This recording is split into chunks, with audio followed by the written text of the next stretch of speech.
অনেক আলোচনা সমালোচনার পর রমনা বটমূল মামলার আপিলের রায় আজকে ঘোষণা করা হয়েছে। এই মামলায় বিচারিক আদালত ৮ জনকে মৃত্যুদণ্ড দিয়েছিল এবং ৬ জনকে যাবজ্জীবন কারাদণ্ড দিয়েছিল। তন্মধ্যে এই ১৪ জনের মধ্যে ৩ জন মারা যায়। আজকে রায় ঘোষণা হয়েছে ১১ জনের। এই ১১ জনের মধ্যে ২ জনকে যাবজ্জীবন সাজা দিয়েছেন এবং বাকি ৯ জনকে ১০ বছর সশ্রম কারাদণ্ড দিয়েছেন। এই ১১ জনের মধ্যে যে ২ জনের যাবজ্জীবন হয়েছে তার মধ্যে একজন পলাতক আছেন আর আরেকজন জেলে আছে। ফলে আমাদের যে আসামি ছিল তাদের সকলেরই ১০ বছর সশ্রম কারাদণ্ড হয়েছে।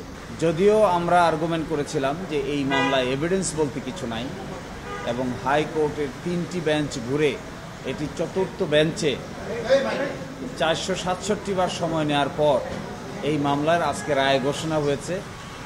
অবশেষে বিচার কার্য সম্পন্ন হয়েছে, এতেই আমরা খুশি। তারপরেও আমরা বলছি আমাদের কথা যে ৩ জন কনফেশনাল স্টেটমেন্ট দিয়েছিলেন, এই ৩ জন কনফেশনাল স্টেটমেন্টে পরস্পর বিপরীতধর্মী কথা বলা সত্ত্বেও তাদেরকে ১০ বছরের সশ্রম কারাদণ্ড দিয়েছেন। বান্ডেল থাকলে প্রতি সেনমানিতে টাকা বাঁচবে। বিকাশ সেনমানি বান্ডেল কিনে জিতুন প্রতি লেনদেনে। আমাদের আইন কানুনের সামান্য নলেজ অনুযায়ী আমরা মনে করি হাইকোর্টের এই রায়টি সঠিক হয় নাই। হয়তো লিগ্যাল এভিডেন্স না পেয়ে মাননীয় হাইকোর্ট বিভাগ নৈতিকভাবে সাজা দিয়েছেন, আইনের দৃষ্টিকোণ থেকে সাক্ষ্য প্রমাণের ভিত্তিতে নয়।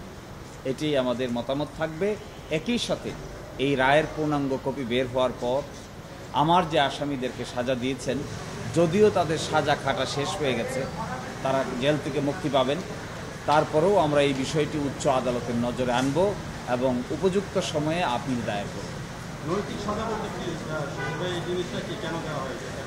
নৈতিক সাজা দেওয়া হয় তখন যখন সাজা না দিলে মানুষ কি বলবে, এভিডেন্স আছে কি নাই সেটা সঠিকভাবে বিশ্লেষণ করার চাইতে মানুষের মনোজগতে কি প্রভাব ফেলবে এটিকে বিবেচনা নিয়ে যখন সাজা দেওয়া হয়, আইনের ভাষায় এটাকে বলে মোরাল কনভিকশন, বাংলায় হলো নৈতিক সাজা।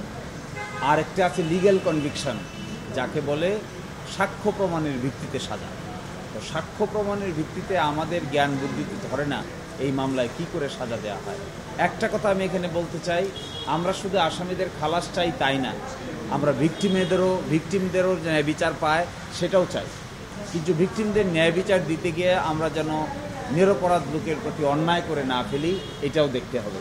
আবার নিরপরাধ লোক সবাইকে ছেড়ে দিতে গিয়ে ছাড়তে হবে আমাদেরকে, কিন্তু তাই বলে যাদের ভিকটিম হয়েছে, যাদের জীবন গিয়েছে, যাদের গিয়েছে, তাদের প্রতিও এটাও আমরা চাই। একটা বিচার ব্যবস্থায় সাক্ষ্য প্রমাণ সংগ্রহ করা যায় না কিংবা আদালতে উপস্থাপন করা যায় না, তখন আসলে বিচার ব্যবস্থার প্রতি মানুষের আস্থাহীনতা তৈরি হয়। ফলে আজকে খালাস হয়েছে আমাদের আসামিদের, এই কথা আমি বলছি না। 10 বছরের সাজা দিয়েছেন আমাদেরকে। আমাদের মৃত্যুদণ্ড ছিল, লাইফ সাজা ছিল, সেখান থেকে কমিয়ে আমাদেরকে 10 বছরের সাজা দিয়েছেন। কিন্তু আমরা মনে করি এদেরকে সাজা দেওয়া মোটেও সমীচীন হয় নাই। অ্যাট দ্য সেম টাইম যারা কষ্ট পেয়েছেন, যারা জীবন দিয়েছেন, তাদের আত্মার প্রতিও আমরা যথেষ্ট সহানুভূতিশীল এবং তাদের প্রতি আমরা শ্রদ্ধাশীল। এই যে 10 জন আছে, এই 10 জনের ভিতরে একজন পলাতক, 11 জনের ভিতরে একজন পলাতক, বাকি 10 জন কারাগারে আছে। আমাদের যে আসামি আছে, আমাদের আসামি যাদের 10 বছরের সাজা হয়েছে, তারা 2008 সাল থেকে কারাগারে আছে। ফলে 2008 সাল থেকে প্রায় 16-17 বছর তারা ইতিমধ্যে কারাগারে আছেন। ফলে তাদেরকে আর জেলে থাকার কোনো প্রয়োজন নাই।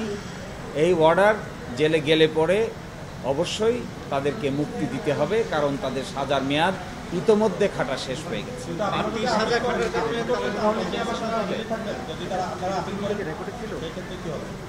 আপিল করি আর নাইবা করি, হাইকোর্ট ডিভিশন যে সাজা দিয়েছেন, এই সাজার মেয়াদ শেষ হয়ে যাওয়ার কারণে ওই ব্যক্তিবর্গকে জেলে রাখার আর কোনো সুযোগ নাই।